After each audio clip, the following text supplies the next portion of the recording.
आज हम पढ़ रहे हैं ह्यूमन स्केलेटन। ह्यूमन स्केलेटन जो होता है एक्सियल स्केलेटन और अपेंडिकुलर स्केलेटन पे डिपेंड करता है। ठीक है, जो एक्सियल स्केलेटन होता है सबसे पहले हम इसकी बात करेंगे। ठीक है, एक्सियल स्केलेटन में जो होते हैं टोटल नंबर ऑफ बोन्स जो होती हैं 80 होती हैं, जिनमें से स्कल की 22 बोन्स होती हैं, वर्टिब्रा की 33 बोन्स होती हैं एंड रिब्स की 24 बोन्स होती हैं और स्टर्नम जो कि चेस्ट बोन होती हैं इसमें 1 बोन होती हैं। 22, 33, 24 प्लस 1 80 बोन्स कंप्लीट हो जाती हैं एक्सियल स्केलेटन की।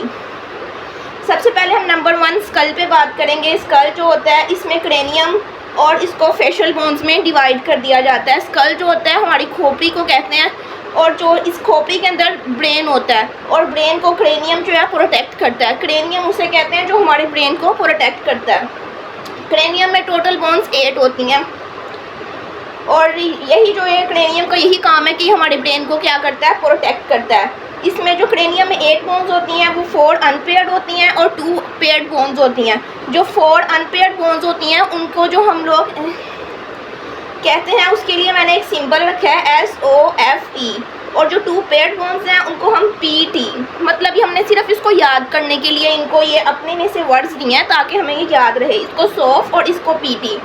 जो 4 अनपेयर्ड बोन्स हैं उनको हमने सोफ के नेम से याद रखा हुआ है। वो क्या है? S for sphenoid, O for occipital, F for frontal और E फॉर एथनॉइड। और जो हमारे पास 2 पेयर्ड बोन्स हैं वो उसको हमने याद करने के लिए PT रखा हुआ है। I मतलब आइएगा लेकिन PT। P for parietal, T for temporal.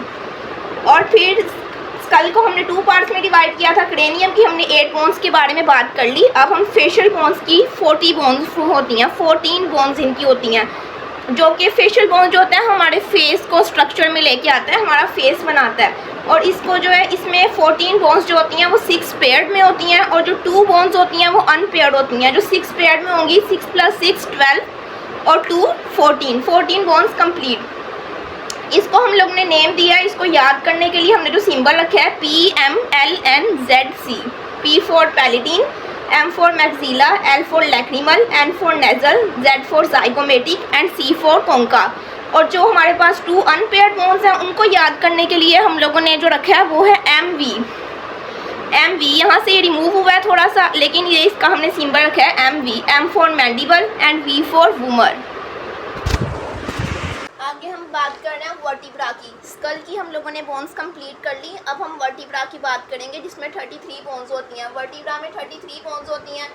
Vertebra जो होते हैं हम उसको कहते हैं जो स्कल से लेके पेल्विक गिडल तक फैला होता है। पेल्विक गिडल जो है वर्टिब्रा का 4th कर्वेचर है। ठीक है, और जो पेल्विक का इसका वर्टिब्रा का जो इसका फंक्शन है ये हमारी फॉर्मेशन ऑफ बैकबोन, हमारी कमर की हड्डी बनाने में हेल्पफुल है, फॉर्मेशन उसको बनाती है। ठीक है, वर्टिब्रा जो है, और वर्टिब्रा जो है हमारे स्पाइनल कॉर्ड को प्रोटेक्ट करती हैं। उसके बाद हम वर्टिब्रा को 4 कर्वेचर्स में डिवाइड कर देते हैं। 4 कर्वेचर्स में ये वर्टिब्रा के कर्वेचर्स हैं जिनको हमने डिवाइड किया 4 में। नंबर 1 कर्वेचर है सर्विकल रीजन, इसको कहते हैं सर्विकल रीजन। ये जो हमारा नेक का रीजन होता है इसको कहते हैं सर्विकल रीजन। इसमें टोटल 7 वर्टिब्रा होते हैं। ये जो फर्स्ट 2 वर्टिब्रा होते हैं उनका नेम है एल्टस और जो सेकंड है उसका नाम है एक्सिस। ये जो है हमारे हेड को मूव करवाने में हेल्पफुल होते हैं, यानी कि जो हम अपनी गर्दन दाएं बाएं आगे जो करते हैं उसके लिए जो हमारे फर्स्ट 2 वर्टिब्रा जो है सर्विकल रीजन के एल्टस एंड एक्सिस ये हेल्पफुल होते हैं। सेकंड 1 है थोरैकिक रीजन। थोरैकिक रीजन जो होता है ये हमारे चेस्ट रीजन को कहते हैं। चेस्ट रीजन जो होता है उसको थोरैकिक रीजन कहते हैं। इसमें 12 वर्टिब्रा होते हैं। लंबर रीजन जो होता है ये हमारे एब्डोमेन रीजन को कहते हैं। एब्डोमेन रीजन वो होता है पेट वाला जो रीजन होता है उसको एब्डोमेन रीजन कहते हैं। और इसमें टोटल 5 वर्टिब्रा इंक्लूड होते हैं। ठीक है, वर्टिब्रा में हमारे पास 33 बोन्स हैं। 7 इसके पास है, 12 इस रीजन के पास है, 5 इसके पास है और जो 4th 1 रीजन है अब हम उसको डिस्कस करते हैं।